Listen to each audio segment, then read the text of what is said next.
So, in all Nintendo's glory, they decide to just, do something a little bit more crazy. They will now brick your system, making it essentially a paperweight if you violate their terms of service and agreement, which they recently altered. What do you guys think? So, first of all, this type of thing is not unheard of.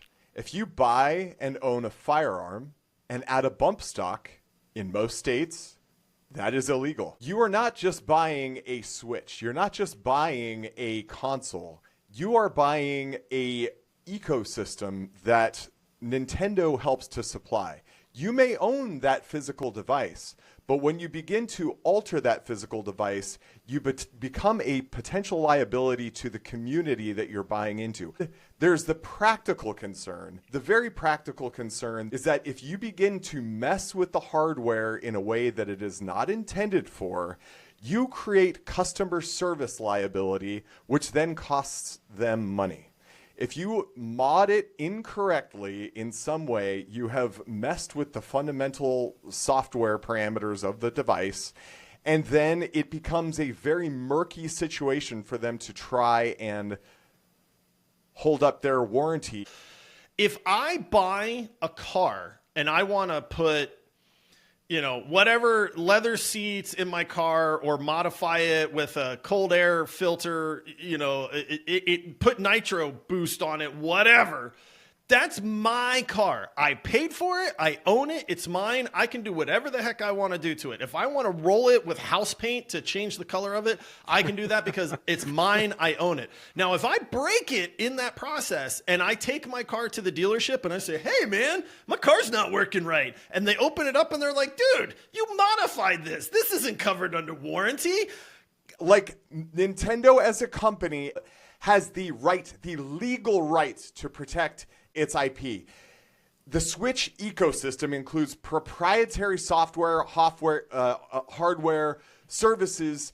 These things, when people start to tamper with them, circumvent built-in protections and often lead to pathways for cybersecurity problems. We're talking about the security of people's information, the security of people's ability to play a game without having to worry about whether somebody's got like an auto aim mod or something in a multiplayer game. So if this is truly because of liability issues and not Nintendo being a greedy corporate giant that has completely lost its way to gamers, then why aren't Xbox and PlayStation doing this? The original Xbox was basically a dummy computer in a shell. Had they the technology at that time to be able to brick wall somebody from modifying their hardware, I guarantee they would have done it. This is not Nintendo being like, man, we don't really want to get sued. This is absolutely Nintendo going, we don't want you to be able to do this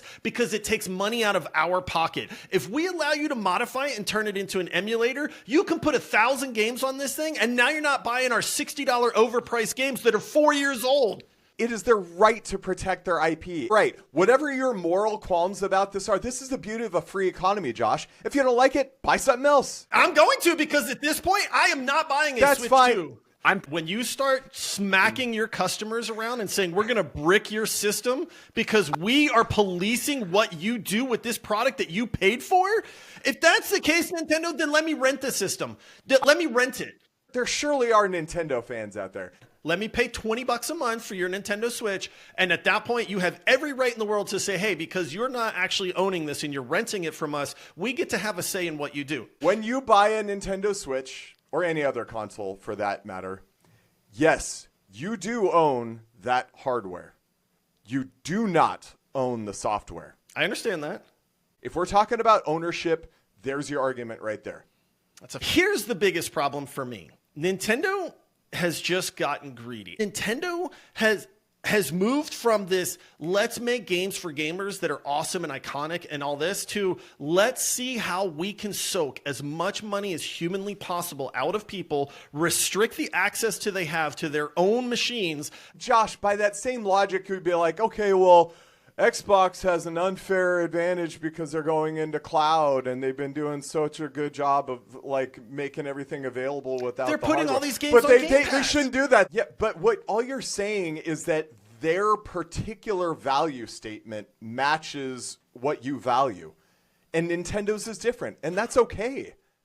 You don't have to value what Nintendo does. Oh,